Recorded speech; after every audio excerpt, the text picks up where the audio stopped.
Remember the Neanderthals? Our superstar humanoid cousins of the Pleistocene era in all their wide-nosed and slope-foreheaded glory? They roamed through Europe and Asia for over 350,000 years before they vanished. This was around the same time our ancestors, the Homo sapiens, decided to take a vacation from Africa and explore the world. We may never know what truly happened to the Neanderthals and why they didn't make it to the present times, but thanks to some hefty archaeological digging and impressive fossil finds, we now know a bit more about them. One theory for their disappearance is that the climate wasn't suitable for them anymore. Supporters of this idea think Mother Nature turned on the Neanderthals and sent them packing. Unfortunately, if we look at Neanderthal archaeological sites in Italy, for example, there are no signs of weather catastrophes that could have wiped out this entire species. Others believe there was a bit of resource competition between Neanderthals and humans. That's why specialists also dug around several other archaeological sites where Neanderthals and sapiens might have rubbed elbows for about 3,000 years. In this case, it does seem that the Neanderthals were a bit behind with their tools. Their technology was like flip phones in the age of VR. But who knows if these two species ever crossed paths in that particular region? The evidence is still fuzzy. How they went extinct isn't the only information we're curious about when it comes to Neanderthals. Other scientists, for instance, are trying to decode some of the Neanderthal molecular barcodes to identify their specific traits, some of which you might share, believe it or not. Sure, Neanderthals as a whole species did, in fact, go extinct. But that's not to say remnants of their DNA can't be found in humans. Now, you know how things go when folks live near each other. Some genetic mixing was bound to happen. The evidence?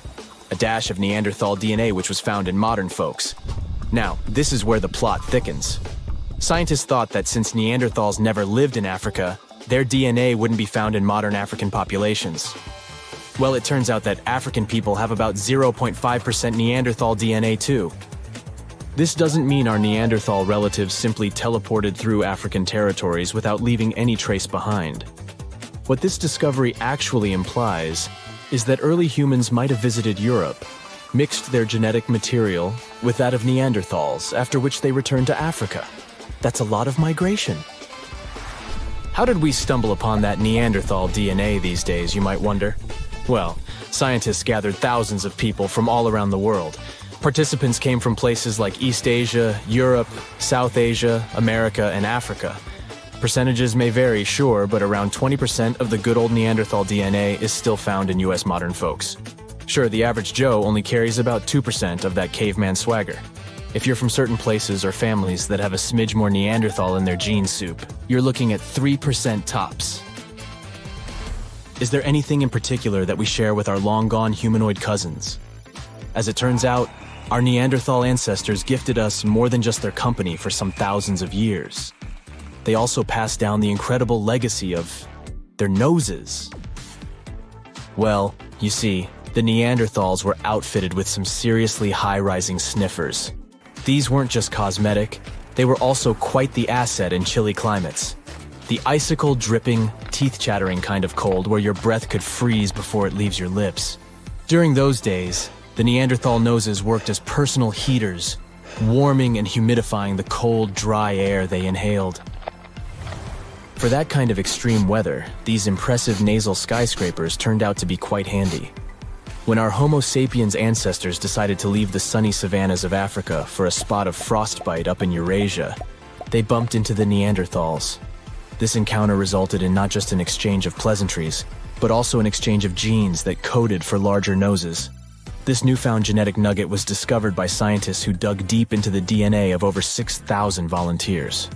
To complete the study, these scientists meticulously compared this genetic data to snapshots of the volunteers' faces. They measured the distances between various points on each face, such as the height of the volunteers' nose bridges. They then played a game of spot the genetic marker to identify if certain facial traits were linked with specific genes. By the end of this exciting chase, they hit the jackpot. 33 shiny new genome areas were linked to facial features. One standout gene, named ATF3, was traced back to our Neanderthal ancestors and seemed to be the maestro of controlling nose height. Participants with Native American ancestry had Neanderthal hand-me-downs in this gene, contributing to their taller noses. Think of the ATF3 gene as a Neanderthal housewarming gift to us humans as we stepped into colder climates from Africa. Interestingly, this isn't the first time our ancestors have played pass the gene. Back in 2021, the same research team uncovered a gene influencing lip shape called TBX15. This gene was a little love note from the Denisovans, another set of our ancient relatives, who lived in Asia and went extinct around 30,000 years ago. Another part of the scientific community believes our Neanderthal buddies had this weird genetic feature when it came to their brains. Is that why they didn't make it? Through this theory, it was suggested that US humans might owe our brainy edge to a quirky gene mutation. This mutation gave our neocortex, that's the smarty pants part of the brain, a little population boom in the neuron department. This amazing gene of ours isn't all that different from the Neanderthal version. It's just one amino acid off, just like ordering a coffee with one sugar instead of none. This tiny tweak is found in virtually all modern humans. Meanwhile, our extinct relatives, the Neanderthals, Denisovans, and other primate pals, all missed the mutation memo, at least according to the study. Now, let's not get ahead of ourselves. Just because we have more neurons doesn't necessarily mean we're geniuses by comparison. But these results do suggest that we might have rewired the brain in a way that gave us a cognitive leg up. Also, it's not all about this lone amino acid difference. It's just a piece of the puzzle. Scientists have previously found a whopping 96 differences between our DNA and that of Neanderthals that could have potentially affected our different outcomes as species. Studying Neanderthal DNA also gave us some insight into their relationships. In fact, we now have some solid evidence of what a Neanderthal family looked like. And surprisingly, it's not really that different from ours. For this study, researchers gathered information from a Neanderthal archaeological site located in Asia. They discovered that one particular family included a doting Neanderthal dad, his teen daughter, and a sprightly young lad who was possibly their nephew or cousin. Part of the group was also an older female relative, maybe an aunt or granny. Now, our young damsel would eventually pack her bags, wave a teary goodbye, and leave her papa's home when she found Mr. Right. Had she been a boy like her young cousin, she would have been a happy homebody. But worry not, she wasn't stepping into a world of strangers. Her new community likely had some familiar, friendly faces. But how were scientists able to predict the ending of this story? By browsing through their gene pool, researchers were able to figure out that the Neanderthal social structure was patrilical. What this means is that most female Neanderthals left their homes when choosing a partner and started a new life with another family. The same research shows that our cave-dwelling clans likely weren't living in isolation either. Families living close by were probably visiting the same rock sampling areas to make their stone tools, the equivalent of a neighborhood hardware store. And when they weren't tooling around, they were busy hunting delicious meals like ibex, horses, bison, and other wandering critters.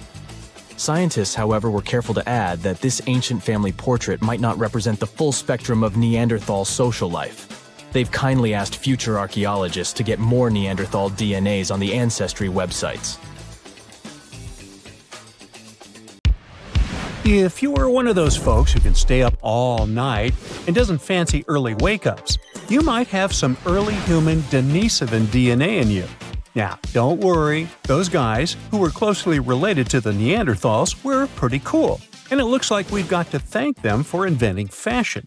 Plus, if you do have Denisovan DNA in you, you could be better adapted to living at high altitudes, have extra muscle strength and endurance, and a stronger immune system. Scientists first discovered Denisovans in 2008 when they found a small piece of a finger bone in Denisova Cave in the Altai Mountains. They learned that the bone belonged to a little girl who was between 5 and 7 years old when she passed away around 40,000 years ago. The cold weather in the cave kept the bone in excellent condition. A couple of years later, another team of researchers managed to extract DNA from the find. They compared it to the DNA of modern humans and another ancient human species, Neanderthals. Her DNA was similar to both, but it was also different enough to show that she was part of an entirely new species of humans. No one had known about this group before. They decided to name it Denisovans, after the cave where they found her tiny finger bone. Later, they discovered 3 more Denisovan fossils, including some teeth, also inside the same cave. Scientists also found Denisovan fossils in caves in China and Laos, and one jawbone with teeth on the Tibetan Plateau, over 10,000 feet above sea level. Scholars used a technique called uranium series dating on the mineral stuck to the bone. They discovered that it was 160,000 years old. It proves that Denisovans lived at high altitudes much earlier than anyone thought ancient humans could. For comparison, Neanderthals rarely went higher than 6,000 feet. Scientists had already found a special gene in Denisovan DNA that helps people survive in low-oxygen environments. But the Siberian cave where Denisovans lived was only 2,300 feet above sea level. Today, many people living in high places like Tibet, including Sherpas and other local groups, have this same helpful gene. It likely entered their DNA thousands of years ago when Denisovans and modern humans mixed. Because this gene made it easier to live in thin air, it became very common in those populations over time thanks to natural selection. It looks like the Denisovans also had wider skulls than those of us or Neanderthals. They also appeared to have no chin. They did have sloping foreheads, long faces, and large pelvises like Neanderthals, and a large dental arch like modern humans. Denisovans had narrower lips and shorter yet wider noses than modern humans. The scientific community still doesn't know where the Denisovans came from, but one theory says they were ancestors of Homo erectus. Those were the oldest known early humans who had modern human-like body proportions, with elongated legs and shorter arms compared to the size of the torso. About 700,000 years ago, some of them traveled from Africa to Eurasia, probably not by bus. These travelers were like the great-great-great-grandparents of the Denisovans and the Neanderthals. Scientists believe that these two groups split up, both in where they lived and in their DNA, around 370,000 years ago. The Neanderthals moved west and settled in Europe and some parts of Western Asia. They lived everywhere, from the Atlantic Ocean in Europe to the Altai Mountains. The Denisovans went in the opposite direction, east into East Asia and Southeast Asia. They even traveled to places like the Philippines and Papua New Guinea and crossed the Wallace Line, which separates Asia from Australia. Researchers have found Denisovan DNA in the genetic code of modern humans from Australia and Melanesia.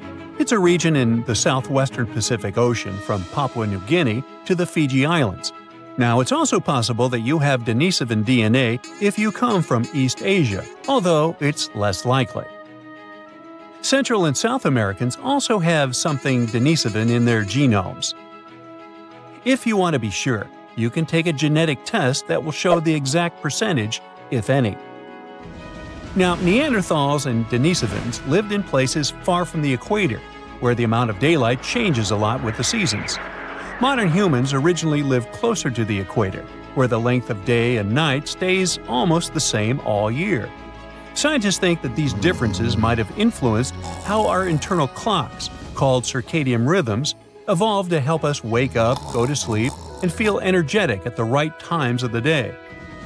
In 2017, researchers found that some of the genes that affect how people sleep are linked to latitude, how far north or south someone lives. These genes might have helped ancient humans living in northern areas adjust their body clocks to the changing seasons. Scientists studied DNA from 3 Neanderthals, 1 Denisovan, and 1 modern human. Neanderthals and Denisovans who lived in high-latitude areas, where the amount of daylight changes a lot, had genes that helped them adjust to those light cycles. Modern humans in Africa didn't need those same adaptations because their days and nights stayed more consistent. While modern humans, Neanderthals, and Denisovans had children together, some of their descendants inherited Neanderthal genes that made them more likely to be morning people. Scientists think this wasn't just an evolutionary advantage, but rather a way for their body clocks to adjust more quickly to the changing light in high-latitude regions. A faster internal clock might have helped them wake up and go to bed earlier, which made it easier to adapt to new light patterns.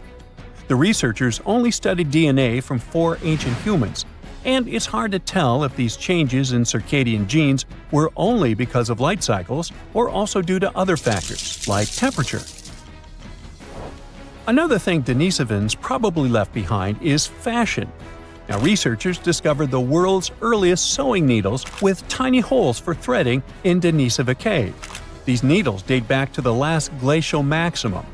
Before these fancy needles, people living in the cave used simple tools called bone awls, which didn't have holes for thread. These were fine for making basic clothes, but when the weather turned freezing during the Ice Age, they needed better tools to create more layers of clothing to stay warm. The Denisovans designed the first eyed needles to stitch together more tightly fitted clothing that could trap heat better. These needles were a big step forward because they allowed for fine sewing that could make their clothes not only warmer, but also more comfortable and durable. Plus, clothes became a way for them to express themselves.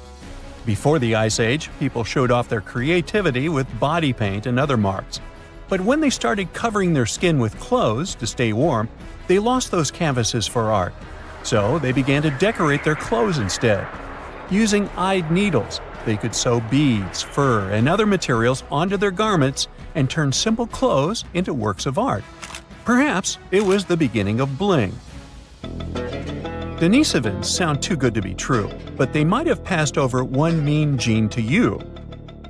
It helps move zinc around in our cells, and this gene was especially helpful to our ancestors who lived in cold places because it helped them survive the frost. But if there's too much or too little zinc in the body, it might make you predisposed to mental health issues.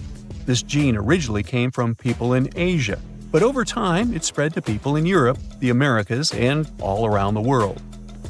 Scientists are still trying to figure out why the Neanderthals and Denisovans disappeared, while we, Homo sapiens, survived.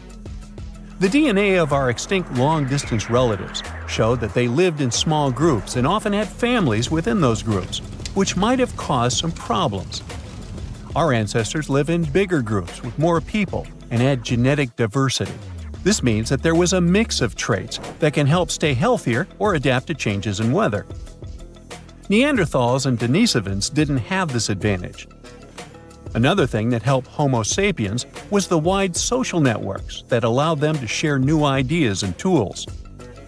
So Denisovans probably just couldn't handle the big changes on Earth and adapt to new habitats and disappeared. You know these before and after makeovers? Well, if you saw a pic of an average human who lived about 1 million years ago compared to a pic of an average human who lives today, you'd be astonished. And get this, it's a makeover performed by Mother Nature. Like back in the day, the earliest human species were basically tiny with long arms and short legs. They needed a big digestive tract to handle all those plants they were chowing down on, and their rib cages were super wide to make room for all the organs breaking down their food. Time went by and some of these humans started adapting to hot climates, and they all got narrow and leggy to stay cool. They started eating meat and other quick-to-digest foods, which meant they could have smaller digestive tracts and use more energy for their tall bodies and big brains. And when humans spread to colder climates, they evolved short, wide bodies to conserve heat, but they still loved their raw meat and cooked food, which could be easily processed in a short digestive tract. Check out this skeleton of an 8 to 9-year-old Homo erectus kid from East Africa. He was already 5 feet 3 inches tall and weighed 106 pounds. If he had grown up, he could have been almost 6 feet tall. His lean body was perfect for hot, dry environments. And then there were the Neanderthals, who were only about 5 foot 4 inches tall on average. They had short, broad bodies that were great for dealing with winter cold and even ice ages. Junk food is bad for our teeth, but did you know that it can also cause dental crowding? Back in the day, our ancestors had straight teeth with wisdom teeth, but thanks to processed diets and milling technologies, our jaws have shrunk and our teeth are now vying for limited space. So, if you want to avoid a mouthful of crooked teeth, stick to a less processed diet. As humans spread out and adapted to different environments, they changed their body shapes to survive. And as diets changed, so did bodies. But one thing's for sure, early humans were super active. with thicker and stronger bones than we have today. Nowadays, we're evolving sleeker and weaker bones thanks to our less physically demanding lifestyles. Yeah, it's cool to see how much we changed over time. Humans were cool back in the day, but they're probably even cooler now. You may not know it, but your bones are like supermodels. They're designed to be used all the time, and they look pretty good too. But guess what's even stronger? Your teeth. When you bite down, your teeth can exert a whopping 5,600 pounds of pressure per square inch.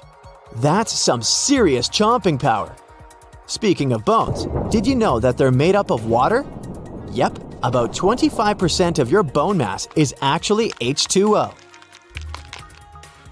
And here's another fun fact. Your eyes are like car engines. They need fluids to function properly, just like an engine needs gasoline. So when you blink up to 20,000 times a day, you're basically giving your eyes a windshield wash. Have you ever blushed and felt your cheeks turn red? Well, did you know that your stomach lining can blush too? When you blush, there's an increased blood flow in your body, and that includes your stomach lining. It turns red because it has plenty of blood vessels, and when there's more blood than usual, it shows. Now, we all know that plastic is bad for the environment, but did you know that we can actually digest it in tiny quantities? However, our digestive system can't handle grass. Grazing animals have special teeth and several stomachs to process raw leaves and grass, while we're stuck with just one stomach. We all have two super fast muscles that control our eyelids closing. They're actually the fastest muscles in our body, and they shut our eyes within a mere 0.1 second when triggered. And while we still don't know why we blink, we do know that women blink more often than men, and that we tend to blink in unison when watching a movie with friends. Maybe it's just a weird human thing. You flex that strong handshake and think it's all because of your gym grind?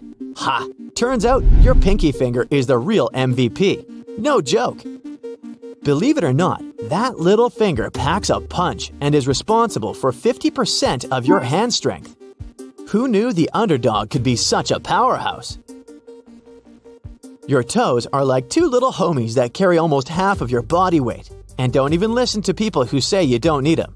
Your toes are the most important guys when it comes to walking and pushing you forward. Our hair color is easily explained by genes. There are not more than 2% of people with natural red hair. They're followed by blondes, about 3%, and by all the varieties of brown shades, only about 11%.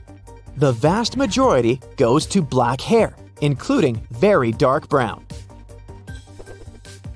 Who knew that nails had a secret talent besides helping us pick up tiny objects and peel off stickers? They also give us a structure to press against so we know how firmly to hold anything. Talk about multi-talented. Move over, Rapunzel. It's not just our hair and nails that can grow. Our liver can regenerate itself from just 51% of its original size back to full size. But don't go damaging it too much, or you'll end up with scars. Did you know that the skin is the largest organ in our body? It makes up a whopping 15% of our total body weight. And if you shed more than your fluffy cat Snowball, don't worry, it's normal. We lose up to 9 pounds of skin cells every year. Gross, but fascinating. Who would have thought that tomatoes have more genes than humans? But don't worry, it's not the number of genes that matters. It's how they all work together. So go ahead and enjoy that tomato sauce on your pizza. Hold your nose the next time you eat and see how much your taste buds fade. It turns out that the nose is actually responsible for 75 to 95% of our taste perception. So don't underestimate the power of those sniffers. Keep your mouth hydrated or your taste buds won't work properly. Saliva triggers chemical reactions with enzymes that break down the food as soon as it enters your mouth. So drink up and savor those flavors. Forget about distinguishing between 10,000 smells. Recent research shows that we can actually differentiate between over 1 trillion smells. And not only that, but smells can evoke some distant memories too. So next time you catch a whiff of something familiar, take a moment to reminisce. When you're snoozing away, your sense of smell goes on vacation too. So even if your room smells like a dumpster fire, you won't even notice it. Sweet dreams, right? And speaking of dreams, did you ever wonder why some of them are in black and white, while others are like a rainbow explosion? Well, apparently it all depends on the TV you watched as a kid. So I guess your grandparents had some pretty boring dreams, huh? Now let's talk about listening to your heart. Not only is it a great metaphor for following your dreams, but it can also give you away if you're lying. Yeah, your heart rate starts racing like Usain Bolt when you're fibbing. Okay, brace yourself for this one. Even if you brush your teeth like a champ and use mouthwash like it's going out of style, your mouth is still a germ hotspot. Gross, right? But don't worry, most of those bacteria are actually good for us and keep the bad stuff away. But wait, there's more. The belly button is actually the second dirtiest place on our bodies. Yeah, I know, who knew? Since we don't really use it after we're born, it becomes a breeding ground for all kinds of icky stuff. It's got over 2,300 bacterial species living in there. So maybe it's time to give our belly button some extra TLC. Your body actually glows. It emits a super faint light that's at its strongest at around 3 to 4 p.m. The sad news is that this glowing is 1,000 times less intense than what your eyes can see. Humans are the only animals that have chins. Even our closest genetic relatives, gorillas and chimps, lack this small piece of bone that extends forward from the jaw. Their lower jaws slant down and back from their front teeth. Scientists still haven't figured out this mystery. The opinions about why people are made this way differ. Some researchers think chins help us chew our food. Others are sure they have something to do with speaking.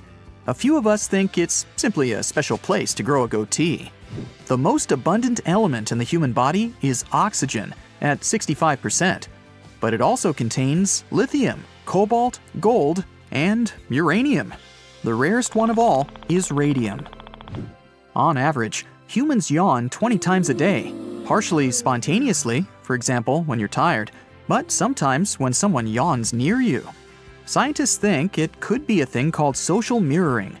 Usually, when animals mimic each other, they recognize some action as useful, so they decide to do it too. With humans, it happens when someone crosses legs, laughs, smiles at you, or your stomach acid breaks down the foods you eat and turns them into easy-to-digest particles. It also stops nasty pathogens and microbes that could make you sick. In fact, your stomach acid is so strong that it can even dissolve bone and metal. Don't start munching down on your soda cans, though. That's probably not going to end well. Your brain has more than 86 billion nerve cells. They're all joined together by 100 trillion connections. That's even more than the number of stars in the Milky Way galaxy. There's a good chance you can guess someone's name based on how they look. Researchers showed portrait photos to a group of people, with 4 names written below. They were asked to choose the right name for this or that person. The law of chance says you'll guess it 25% of the time, but in this research, people got the names correct at a rate of 25 to 40%, and there were more than 94,000 faces shown. Let's say a man is called Bob. People will expect for him to have a rounder face than Tim. They expect Bob to be more jolly and ready to hang out with people. It has to affect his facial appearance in some way. A woman called Catherine can be considered more serious, studious, and concentrated. That could eventually influence her facial muscles as well. When ancient Romans flexed their biceps, they thought their muscles looked like mice. That's why the word muscle translates as little mouse in Latin. Your left lung is smaller than the right one because it shares space with your heart. Experts used to think that we can only distinguish 10,000 smells. In fact, a recent study found human beings can recognize 1 trillion smells. Millennials, or people born between 1981 and 1996, are more forgetful than older people. The main cause of their forgetfulness comes from higher levels of stress. So come on, dude, chill out, okay? Some scientists think that the purpose of fingerprints is a better grip. but others believe they're there to help wick water off them and allow the skin to stretch when needed to protect it from damage. There's also a theory saying that fingerprints improve the sense of touch. Hot coffee can taste better than cold coffee. Your taste bud receptors are most sensitive when your food is at or a little bit above room temperature. Hot coffee can then seem less bitter because taste buds that detect bitterness are more sensitive when the coffee is cold. The biggest molecule in the human body is the chromosome 1. A human cell has 23 chromosome pairs, and each chromosome 1 is made of 10 billion atoms. You inhale 25 sextillion molecules in just one breath. That's 25 followed by 21 zeros. When you're walking faster, at some point, you'll feel the natural urge to start jogging. Your body wants to have a stable state, whether you're running or walking. So, if you're walking fast, it will unconsciously force you to start running. One theory is, we use more energy when walking faster than running. So that's one of the ways the body saves energy. Your pinky is a powerful little thing. Without it, your hand would lose a significant part of its power. Your index and middle fingers cooperate with your thumb to grab and pinch, and your pinky, together with your ring finger, provides grip strength. The fattiest organ in your body is your brain. Fat makes up at least 60% of its dry weight. This quality got the brain to the Guinness World Records. The organ contains around 25% of your body's cholesterol, which is vital for the brain's well-being. Your bones are 4 times harder than concrete. The strongest bone in your body is the femur. It can support up to 30 times the weight of a grown-up person. Even crazier is that our bones are made up of composite material, meaning they're both hard and elastic at the same time. Your fingernails grow twice as fast as your toenails. It would take 15.5 months for your toenails to grow 1 inch, but only 7 months for your fingernails to get this long. The outer layer of your skin is thicker on your feet than on other parts of your body. The heart has its own electrical system and can continue beating even when it's disconnected from the body. The vessels in your body are long enough to circle the earth twice or more. The idea that we use only 10% of our brains is a myth. At any given time, you use almost 100%. Otherwise, you wouldn't be able to perform simple tasks, like drink a cup of coffee. More than 70% of your brain consists of water, and it needs 20% of your body's oxygen supply. The average lifespan of one eyebrow hair is 4 months. The body of a 110-pound person contains 40 tablespoons of salt. If you ironed out all the wrinkles in your brain and laid it flat, it would be the size of a pillowcase. The brain wrinkles as there's not a lot of room in the skull, so it folds over itself as it grows. By the way, don't do that pillowcase thing with your brain. Trust me on this one. We spend 40% of our life with our eyes closed. Most of that time is when we're asleep. But don't forget to count blinking too, or while driving. You produce around 85,000 pints of spit in your lifetime. That's enough saliva to fill around 500 bathtubs. Enough said. The highest blood flow isn't actually in your heart, and it's not in your brain either. It's in your kidneys. It's super hard for us to grasp just how small an atom is. But think of it this way. Your body is made up of a staggering 7 octillion atoms. Yeah, doesn't that look like a 7 being chased by a whole mob of zeros? For adults, the blood makes up 7 to 8% of the total body weight. About 55% of your blood is liquid plasma. The rest is red and white blood cells and platelets. They form clots and prevent bleeding. You can't swallow and breathe at the same time. The food you swallow and the air you breathe go down the same part of your throat at first. Only a bit deeper does the passage split into the esophagus for food and liquid and the trachea for air. When you swallow, your airway gets automatically closed off. This prevents you from accidentally inhaling food, but occasionally it still happens. There's a name for the growling sound that your stomach makes when you're hungry. It's called borborygmi.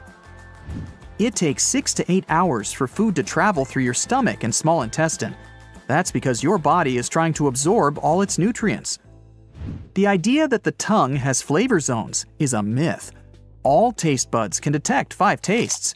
but some receptors are more responsive than others. Human beings are the only animals that willingly delay sleep. Just make sure you get enough. Most people are sure that humans only have 5 senses, but that's not entirely true. Taste, touch, smell, sight, and hearing aren't the only ones we have. Scientists claim that people have between 9 and 20 senses in total. These include thermoception, the sense of warmth, equilibrioception, the sense of balance. There's also the sense of time, although not everyone seems to have that last one. We used to think that there were just 8 different blood types, but in reality, there are over 30 known blood group systems. Here on the bright side, our favorite blood group is B positive. Get it? For every pound of fat you gain, you generate 1 mile of new blood vessels to supply oxygen and nutrients to your body. Your stomach produces a new lining every 6 days to avoid digesting itself. Nerve cells transmit 1,000 nerve impulses a second. They travel between 1 and 268 miles per hour. Our DNA contains 100,000 viruses. Scientists have discovered one that goes back 100 million years. Your body emits visible light. You're the brightest at 4 p.m., and your glow is the least visible at 10 a.m. Unfortunately, this glowing is 1,000 times less intense than what your eyes can see. Sweat is mostly water mixed with proteins, sugars, ammonia, and a lot of other stuff. It even contains tiny amounts of trace metals like copper, zinc, nickel, iron, and so on. What makes sweat taste salty is the sodium it contains. Plus, the more salt you eat, the saltier your sweat is. Your body's trying to get rid of the excess, and the fastest way is to sweat it out. If you walked 2 miles per hour, you'd have to walk for 20 hours straight to lose 1 pound. And it would take you 518 days and 8 hours to circle the equator. Earwax isn't actually wax. It contains fat, skin cells, sweat, and dirt. Your brain gets 3 times bigger over the first year of life and reaches its full maturity when you're 25. 60% of it is fat. Your brain generates around 23 watts of electrical power, which is enough to run a small light bulb. Humans can't really multitask. Your brain can't perform more than 1 action at the same time. It switches between them, which doesn't save time as you might think, but increases the possibility you'll do something wrong and makes the process longer. When you have an exam to take, or you're at work trying to focus on an important task, try chewing gum. Research showed it can help you stay concentrated for longer on tasks that require your full attention. Studies even say that it's a better test aid than caffeine. There's nothing special in the gum, but the act of chewing wakes your brain up. The effect doesn't last long though, just for 20 minutes. Embryos develop fingerprints at 3 months. Your bones are 4 times harder than concrete. The strongest bone in your body is the femur. It can support up to 30 times the weight of a grown-up person. Even crazier is that our bones are made up of composite material, meaning they're both hard and elastic at the same time. Sunburn is the result of radiation exposure. When your body's natural defense mechanism gets overwhelmed trying to fight UV rays, a toxic reaction occurs that results in sunburn. Goosebumps are an evolutionary reflex left over from our ancestors. The release of adrenaline made their hair stand up, and they look scarier to approaching predators. Your body produces 1 to 3 pints of saliva every day. It helps you digest food and fights off infections. You also have a lot of bacteria in your mouth. Yeah, that's right. The average amount of bacteria in a person's mouth is almost the same as the number of people living on Earth. That's hard to digest. Each human has roughly 150,000 hairs on their head. Every strand grows around 1/2 inch per month. If we added the growth from each hair, it would measure the distance of 10 miles in just 1 year. Your hair is also a lot stronger than you think. A single strand can hold 3 ounces, which is the weight of an apple. If we combined the strength of all the hair on your head, it could support the weight of 2 elephants. Hey, let's try it. The beating sound your heart makes is the clap of valve leaflets opening and closing. Your heart doesn't replicate its cells unless you have an injury. Your corneas are the only part of your body that don't get blood. They get oxygen directly through the air. When you're sitting or standing upright, it's easier for you to recall some positive memories that make you feel good. Some believe it's because sitting up with your back flat boosts blood flow and your brain gets more oxygen, which helps it function better. The man who has the deepest voice in the world, and that's definitely not me, can produce sounds that humans, including him, can't hear at all. But elephants can hear those sounds. Veins look blue because light has to go through layers of skin and fat to reach them. Your skin scatters a lot of the red portion of white light before it reflects the blood. This leaves only the blue light to bounce back to your eyes. A person who has anosmia is unable to detect smells. Phantosmia is the opposite condition, when someone smells an odor that isn't actually there. The human brain has 100 billion neurons. It's 73% water, and the same is true about the heart. That's why if your brain loses even 2% of its liquid, you start to feel tired. It also makes your memory worse, shortens your attention span, and puts a dampener on your mood. The earliest known person to have had blue eyes lived in the Stone Age, 7,000 years ago. Your right kidney is probably smaller and sits lower down than your left kidney to make room for your liver. By the way, your brain makes sure you don't drink too little or too much water. After you swallow some liquid, your mouth and throat start to fire signals to your brain, telling it to stop drinking. Otherwise, you'd keep gulping down water for the entire 10 to 60 minutes it takes the liquid to get to your cells. Your eyes can see something for a mere 13 milliseconds, and your brain will already process this image. The average blink lasts from 100 to 400 milliseconds. Even though the tongue isn't the strongest muscle in your body, it never gets tired. That's because of the way it's built. It's made up of 8 interwoven muscles. The tongue is the only muscle with ends not connected to bone. Other muscles join 2 bones at both ends because that's how we pull and make a motion. There are around 700 different species of bacteria in your mouth. Over 6 billion of them live there. Your skin is your largest organ. It can cover the surface area of 2 bath towels. It accounts for around 16% of body weight and is around 22 square feet. If you typed 60 words per minute for 8 hours a day, it would take you 50 years to type the human genome. You get tired pretty quickly when you're out in the heat. This happens because your body is trying really hard to keep itself cool, which puts a lot of extra work on it. So you get exhausted and tired, even if you don't do anything physically demanding. Your body has 78 organs, but only 5 of them are essential for survival: the brain, liver, kidney, lungs, and heart. Oh, the phone's ringing. Must be something urgent. At 11 p.m. Only all the gadgets in the house are silent. It's your ears that are ringing. You can also hear some hissing, whistling, buzzing, and even roaring. But all this noise doesn't have an external source. That's why it's known as phantom sounds. They can occur in one or both ears, constantly or from time to time. They're usually most noticeable at night, when nothing distracts you. Women have more taste buds on the surface of their tongues than men do. That's one of the reasons why 35% of ladies and only 15% of guys are super tasters. Those are people who feel flavors more strongly than others. Left-handed people usually prefer to chew on the left side, and right-handed people, well, you guessed it, chew on the right. Even if your fingerprints are damaged, they'll grow back in the same unique pattern. When breathing, a single lung only uses 5% of the oxygen you've inhaled. It may seem there's nothing exciting about human bones, unless you find them in your closet. But normally, they're hidden under multiple layers of cells and tissues. They're dense, hard, and unassuming. But are they? Your bones not only protect your internal organs and help you move, but also store fat and minerals. Your blood cells are produced there. Most of the bone tissue isn't even solid. How about going on a journey through your bones to see it with your own eyes? But you'll need to get through several layers of other tissues first. To start with, you'll have to squeeze through the skin, your largest organ.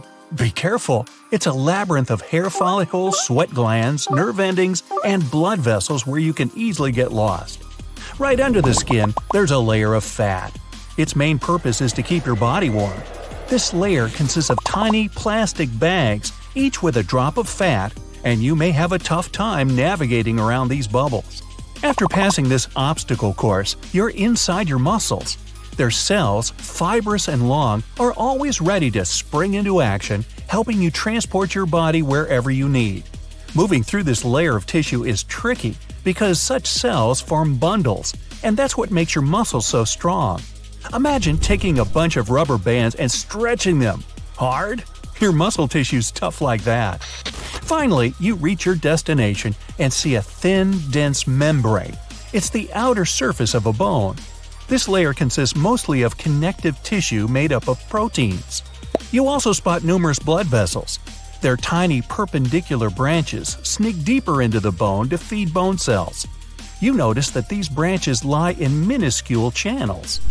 The inside of the surface layer is filled with stem cells. They're the busiest in childhood and become less active when a person grows up. But if a bone is damaged, they jump back into action and get down to repairing it. Luckily, all your bones are intact. But if there was a fracture, you'd see nearby vessels bleeding and forming a thick lump around the injury. In about 2 days, the area would be surrounded by countless bone-producing cells. They would begin to change, turning into different kinds of cells and forming new bone between the ends of the fractured one. Anyway, it's time to move further toward your bone's hardest part, the outer layer, which is smooth and solid. Because of its density, it's also called compact bone. This kind of bone is the reason why X-rays, which can normally pass through nearly anything, including your body's soft tissues, can hardly get through your bones. This part makes up 80% of your total bone mass. It's incredibly hard to squeeze through the compact bone because it consists of numerous microscopic columns. Inside these cylinders, there are even more bone-producing cells. And in the middle, there's a central canal that connects the bone's nerve fibers and blood vessels. The cylinders go along the bone and help to prevent it from bending or fracturing. Once you get through this super hard layer, the picture around changes dramatically. You're in spongy bone. Boing boing. True to its name, it looks like a sponge or a honeycomb that consists of tiny needles. This bone tissue is way less dense than the compact bone, more flexible, and also much lighter. You notice that the spongy tissue is only near the ends of the bone you're exploring. It means you're inside one of the long bones, whose structure is a bit different from others. In the middle, it has what looks like a tunnel to you. It's made of compact bone that surrounds a cavity filled with a special substance. It's called yellow bone marrow, and it's rich in fat. But it's time to return to the spongy bone. It's mostly found at the ends of long bones, inside vertebrae, and near joints. This sponge-like tissue has open spaces in it. They're filled with red bone marrow, which produces blood cells. While traveling further through the human skeleton, you discover that it consists of 5 types of bones. Long. They're much longer than they are wide. For example, your thigh or upper arm bones and your toes and fingers. Flat. They're thin and slightly curved. These bones are like a layered cake. Spongy bone sandwiched between 2 parallel layers of compact bone. Your ribs and most of the bones in your skull are flat bones. Short bones. Shaped like cubes, they consist of a thin layer of compact bone around spongy insides. Short bones can be found in your wrists and ankles. Sesamoid. These are bones surrounded by tendons, and their main purpose is to hold tendons away from joints. There are numerous bones in your feet, hands, and knees, including the kneecap. These bones got such a name because they look like grains of wheat. Irregular bones. These don't fit into any category because their shape is too complicated. Those are most of the bones of your face and some of your skull. An adult skeleton's made up of 206 bones, and each of them has its own function. Interestingly, people are born with nearly twice as many bones. But as you grow up, these small bones fuse together and form larger ones as a person matures. If one bone's broken, those around it can't work properly either. It usually takes about 12 weeks for a bone to heal. The smallest bone in your body is dozens of times smaller than a penny. This bone's called the stapes and is located in your middle ear. The tiny thing weighs as much as 2 sesame seeds. You get a new skeleton every 10 years, because every year, 10% of your bone's mineral content gets renewed. The average person walks 1 to 3 million steps per year.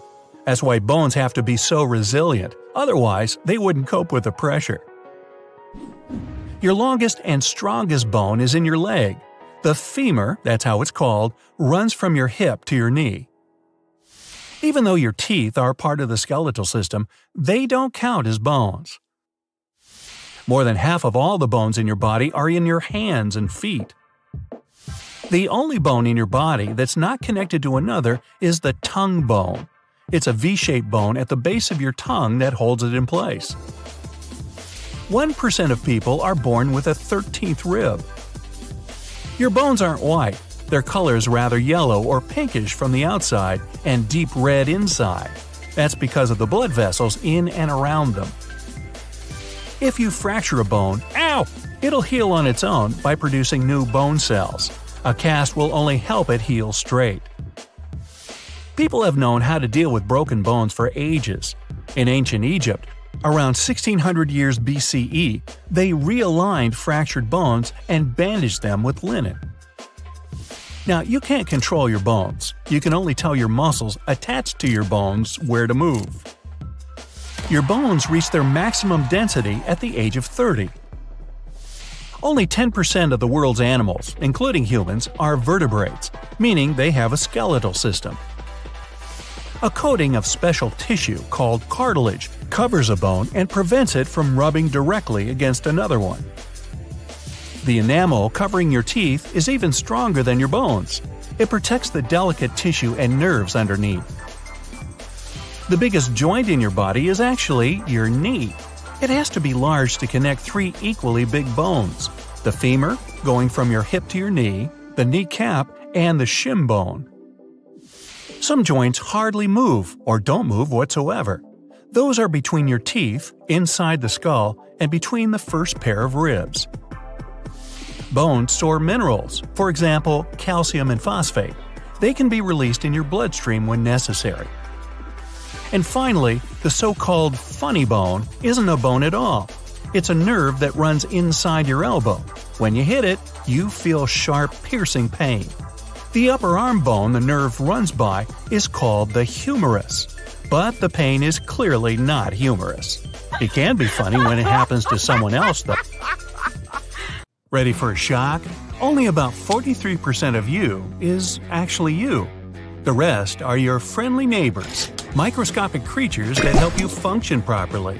They mainly live in your gut, but also spread to other parts of your body and never leave it.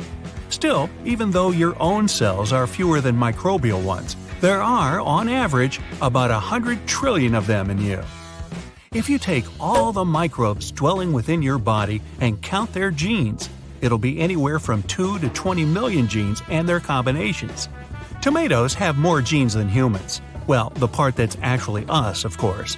This shouldn't concern you, though, because it's not the number of genes that matters, but the complexity of their connections. Our brain is actually pretty large, almost as large as a pillowcase. It's squeezed into a relatively small head just because it's very wrinkly. If you could spread it out, you'd see how brainy you are in reality.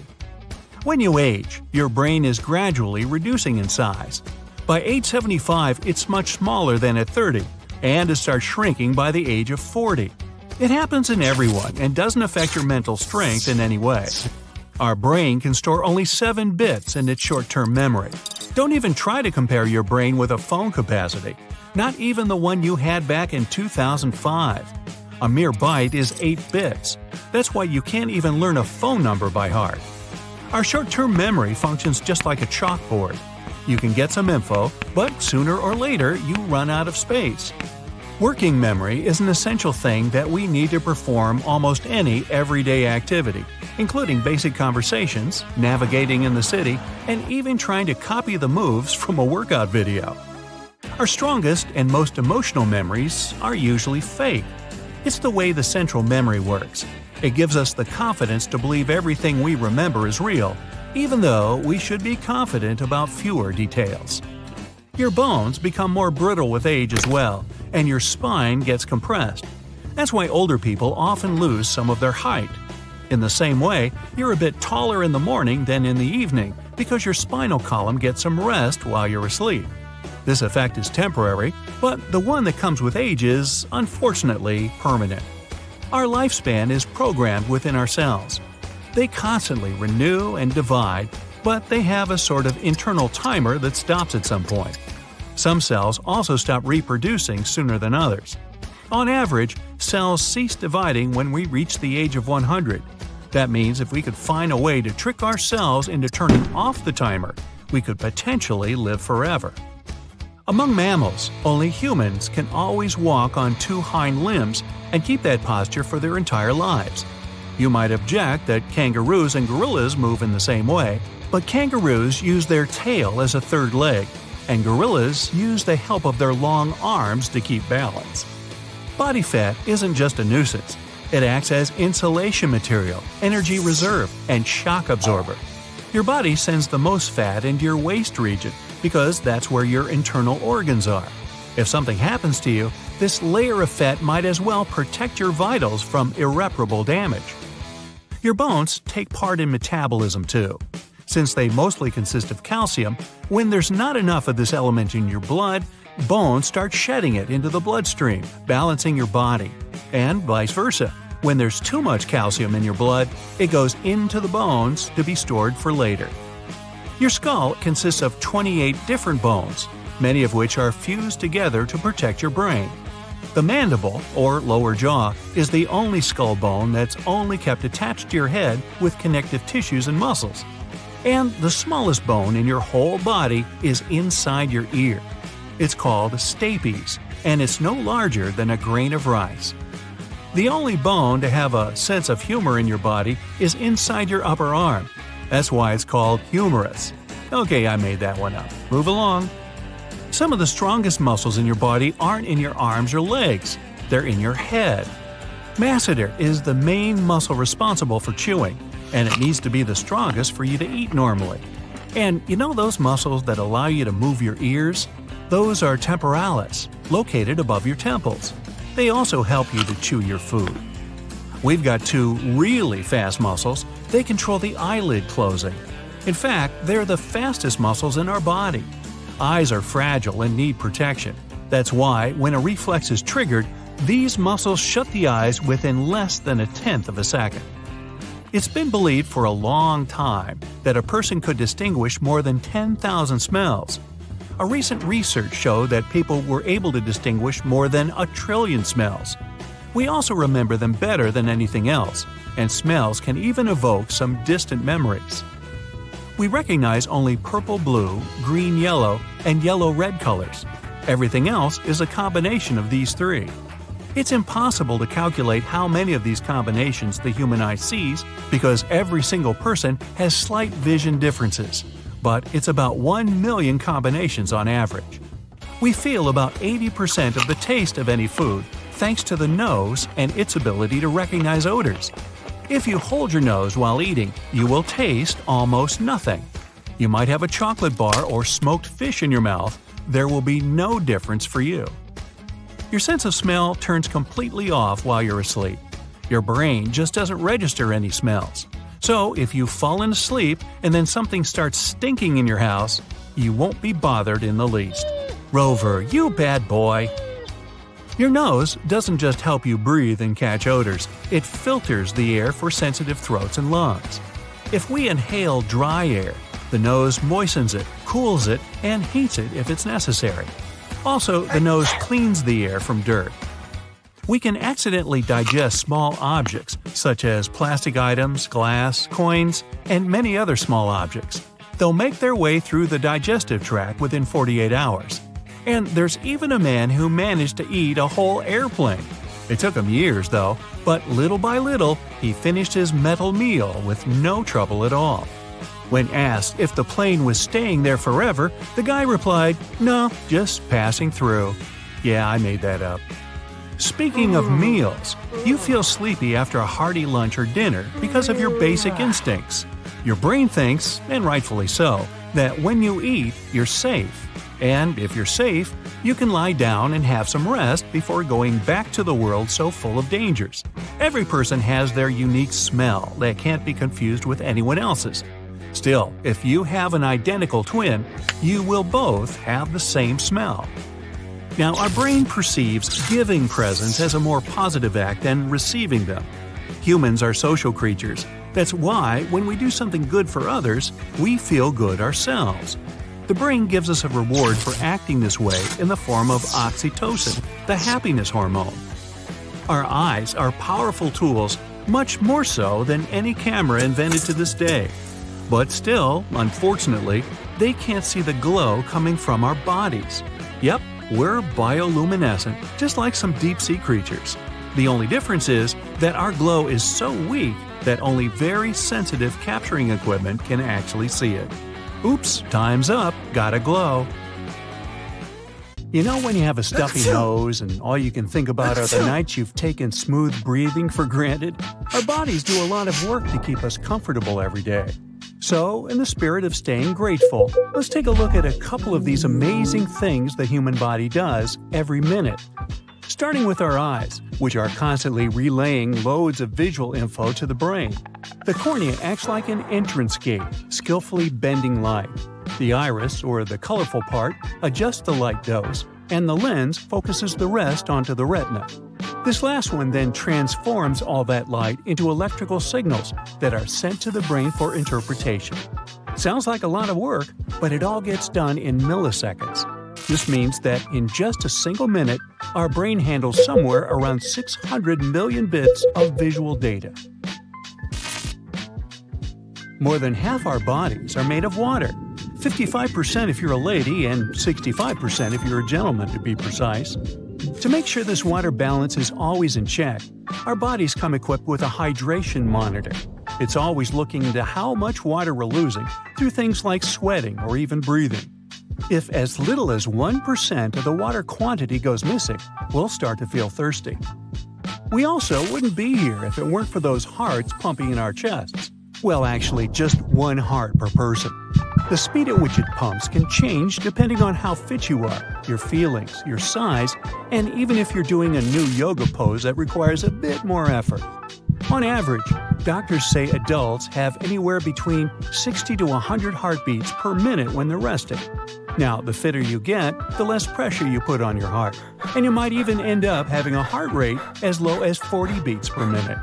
Each time this organ gets a little thump, it's pushing about 2.4 ounces of blood around your body. If your resting heart rate is 80 beats per minute, your heart's pushing 1.5 gallons of blood every 60 seconds. Ever wonder how fast your body bounces back after losing blood? We've got on average about 10 pints of it in our adult bodies. When one of them is lost, our bodies start working hard to replace it. And it's faster than you'd imagine. Within 24 hours, the volume loss is replaced. And within a few weeks, we're as good as new. That's because every second, our bodies make some 2 million fresh red blood cells. That's 120 million every minute. When it comes to white blood cells and platelets, the process is even faster. Our breathing mechanism is fascinating too. For grown-ups, the regular breath count is about 12 to 20 breaths per minute. Infants, however, have a faster rate of 30 to 60 breaths per minute. When you take in air, it requires the effort of an entire team. Your brain's command center sends signals down to your diaphragm, telling it to flatten out. Your ribs and abdominal muscles adjust to allow your chest to expand, pulling the air into your lungs. Breathing out is a bit easier. Your used-up air gets pushed out by your elastic lungs. But when you're putting in a bit more effort, that's when your abs help a bit more in the exhale process. Now, when it comes to reading, our brains can amp up that skill, sometimes reaching up to 1,000 words per minute. If you do the math, it means your brain can read a 300-page book in just 2.5 hours. One interesting feature about how our brain processes reading is that it doesn't necessarily do it in a straight line. In fact, our eyes do these unique movements called saccades. They're quick jumps across the text back and forth. Sometimes it's a big leap, other times a tiny hop. They help us soak in tons of information fast, and they happen a bunch of times every second. How big or small the jump is depends on how good we are at reading and how familiar we are with the topic at hand. Do you want to find out more about a variety of topics like science, pop culture, or history? Well, be sure to hit that subscribe button so you can stay up to date with our latest videos. Our skin is the largest organ we own and is perpetually shedding around 30,000 cells every 60 seconds. Most of the time we don't even notice, but our faces and bodies are constantly removing layers. Yep, a lot of that dust around your house is you. It's a month-long journey for those fresh skin cells to pop up to the surface, and that process speeds up or slows down with age. During our 60s or even later, it can take up to 8 weeks for cell turnover, and that buildup of skin makes your complexions look a bit dull. Thankfully, there are a lot of products we can use these days to help with dry skin, like moisturizers and serums. You can't talk without your tongue. Well, you can technically, but most people won't understand a word you're saying. On any day, our tongue teams up with our lips and teeth to turn throat sounds into words that make sense. The tongue itself is flexible and speedy, capable of letting out more than 90 words a minute, using a variety of over 20 moves. While we can vocalize without using the tongue, we need it to pronounce consonants like T, D, L, and R, or if you're a pirate, R. This important organ is the same reason parrots can so easily imitate us, though most of them have no idea what they're saying. These birds have a thick tongue, and even though they've got fewer muscle moves, it helps them mimic human speech quite accurately. So be careful what you say around them. Humans also blink 15 to 20 times each minute. It might not sound like a lot, but it does mean we're spending about 10% of our awake time with our eyes shut. For many years, scientists believed that blinking served a single purpose – to keep our eyes moist. That's mostly why we produce tears, by the way. And with the help of our eyelids, this creates a little cover for the whole eyeball, preventing it from feeling itchy. However, blinking does more. A study from the past decade pointed out that when we blink, our brain hits a mini reset button. It powers down some parts linked to vision and attention. And since attention messes with how we perceive time, blinks could be like these time travel moments for our brains, or mini power naps if you like. Now, on average, people have around 35 to 48 thoughts per minute. It depends on a variety of things, like what we've been through, how we're feeling, and even where we are. When it comes to thought formation, we do know that brain cells can communicate. But understanding exactly how our ideas pop up in our minds is still a bit of a mystery. Our brain features many neurons, these fascinating cells shooting out electrical charges to talk to each other. It's these neurons that spill out brain chemicals called neurotransmitters. Think of it as passing notes that create electric signals, and as these signals surf through thousands of neurons, like a wave, thoughts pop up in our heads. Now, each time you munch on a snack, you're fueling up this power plant, which is your body. One single calorie from your food is around 4,200 energy units called joules. If you're eating 2,000 calories a day, you're transforming that into almost 6,000 joules every minute. And here's how everything happens. After you eat, the food follows its journey through your mouth, down into your stomach, and makes its way into small pieces in your bloodstream. Imagine tiny delivery trucks carrying oxygen and other useful substances to your cells. Once inside, these cells have many factories inside called mitochondria. They're responsible for turning those deliveries into adenosine triphosphate, or ATP. This is our cell's energy currency. It's used to make more cells, it helps us move, or even send messages through electrical impulses to other cells. Come to think of it, this sure makes me want to be nicer to my body for all it does. How about you?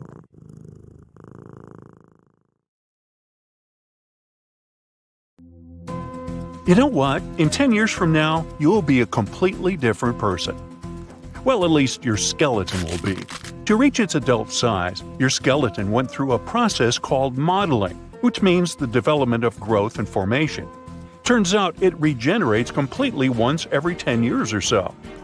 This entire process ensures you always have healthy bone cells, which can support you and provide calcium to your body. And speaking of ways the body regenerates, Every second, you make 25 million new cells. I'll do the math for you. Okay, that means in about 15 seconds, you'll have made more cells than there are people in the United States. Think about that the next time you feel you haven't been productive enough. Some animals have eyes that need to adapt to hot climates, like camels, for example. Their eyes feature a third eyelid, but these sweep across from the corner of each eye.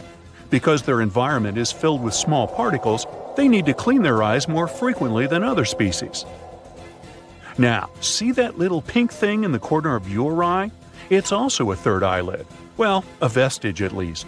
In humans, the third eyelid is unnecessary because it no longer serves its original purpose. Next time you're tuning into your favorite song, try to pay some attention to your heartbeat. If you listen closely, you'll notice that sometimes your heartbeat may synchronize with the rhythm of the song. Now, not all genres of music have this special ability, but some tunes trigger the release of dopamine, or the happy hormone. This effect may give you a lower heart rate, breathing rate, and blood pressure. And speaking of that healthy ticker of yours, just in case you're wondering, it beats on average about 75 times per minute. This means each year, a human heart can pump enough blood to fill an Olympic-sized pool, if that were a thing. What's even more fascinating is that if you were to connect all your blood vessels end to end, it would be able to circle the Earth 2.5 times. But that's not good for your own health, so don't do that. Your heart can also continue to beat even if it's removed from the body. That's because it has its own internal battery, which allows it to beat as long as it receives oxygen. If you regularly have your nails done at a salon, you've probably noticed you need more appointments for your fingers than your toes. That's because fingernails do grow faster. The definitive scientific answer is still up for debate, but many specialists think it's because fingernails used to be claws, somewhere back in our ancient history. These days, they're flatter and have widened a bit, and it all happened when primates started using tools in their day-to-day lives, like stones and branches, so there was less use for claws. Once they got flatter, it meant nails wouldn't have gotten in the way if primates wanted to use the palms of their hands. As for why fingernails grow faster than toenails, the short answer may be the fact that we use our hands more than your feet. As such, our fingernails are more exposed, and we may have evolved to grow them faster. The more you use a certain part of your body, the more it becomes exposed to damage. So for me, I'm in danger of my mouth falling off. Oh boy. Getting back to our hands, it's about time we give a nice shout out to our humble pinkies. We don't see them as being really that important, since we don't use them for holding objects, eating, or writing. But recent studies have shown that losing the pinky on our dominant hands would have a devastating effect. Specialists haven't gathered enough data to supply specific numbers, but from what they've learned so far, losing our pinky would weaken our grip strength considerably, even if it's the lesser used finger. Adding the ring finger to that, and the effect would be worse for our grip strength. Another recent study done in the UK has shown that only about 40% of people are happy with how their nose looks. Regardless of how you feel about it, the human nose is a real-life superhero. That's because it acts as a heater, filter, and humidifier all at once. Inside each nostril, there are small, shelf-like bones that feature blood vessels. They heat the air up before it reaches other parts of our respiratory system. The mucus that's inside there handles making the air more humid. As for the filtering part, that's why we have nose hairs. Small particles get stuck on these small hairs, which helps prevent pollen, spores, viruses, or bacteria from reaching our lungs. Now, when watching cartoons, we're led to believe that the sound our heart makes is because it's touching its environment while beating. Well, it turns out that sound is actually made by the opening and closing of the heart valves. They're like small doors inside our hearts that open and close to pump blood correctly from one side of the heart to the other. For our bodies to work, blood needs to move at the right time and in the right direction, or else. Now let's talk teeth. Throughout your entire life, you'll probably spend up to 40 days total just brushing your teeth. And in case you're still wondering, teeth are not in fact bones, even though they do have a lot in common. One of the primary differences between bones and teeth is that our bones can regenerate. They are living tissue. Our teeth are not, and they remain permanently damaged once broken. Now here's another shocker. We are the only species on this planet to have a chin. There's still some debate about this subject in the scientific community, but one of the reasons why seems to be to make our jaws stronger. As humans have continued to evolve, their teeth and the muscles in their jaws got smaller and smaller, so they needed something to help with increased jaw resistance. Now, most of us have developed some specific traits depending on the area of the globe in which we live. But there is a group of people, specifically those who live in higher altitudes, that develop some pretty cool traits. That's because high-altitude environments come with less oxygen. Not only do these people survive in these locations, but they've adapted so well that they actually thrive. In the Andes Mountains of South America, people have evolved red blood cells that can carry much more oxygen. It makes their overall circulatory system much more efficient. People living in Tibet have to endure similar conditions, but surprisingly, they have adapted differently. In Tibet, they can take more breaths so that they can properly oxygenate their bodies. You've probably heard the myth about dreams only lasting a couple of seconds in reality. Turns out that yes, some of them do, but not all dreams are the same. There are a lot of things we don't understand yet about how we dream. What we do know is that they mainly happen during the rapid eye movement or REM stage of sleep. During this time, your brain is more active, about as active as it is when you're awake. And it's named REM because during the sleep stage, your eyes tend to move a lot. Dreams can happen during the other stages of sleep too, but you're less likely to remember them. As for the length of each dream, they can go from a few seconds to even 20 to 30 minutes. Also, you're more likely to remember a dream if you've woken during the REM stage. Most people have 3 to 5 dreams per night, but some people can have up to 7. I know, seems unlikely, but remember, you immediately forget most of what you dream. Just like we have unique fingerprints, we also develop unique tongue prints. Research has shown that those approximately 10,000 taste buds on our tongues are laid out in a one-of-a-kind pattern. Truth is, about 80% of what you believe is taste is actually smell. That combination of taste and smell that we perceive is what we come to know as flavor.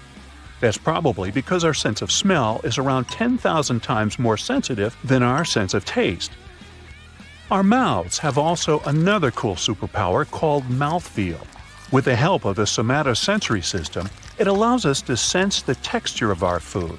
The system is activated by physical touches, such as pressure, touch, or vibrations. It's even sensitive to pain and temperature. We also use our tongues to identify the size, form, and texture of food, which is crucial for proper chewing and digestion. Tongues are also good for wagging, sticking out at certain people, and trumpet playing.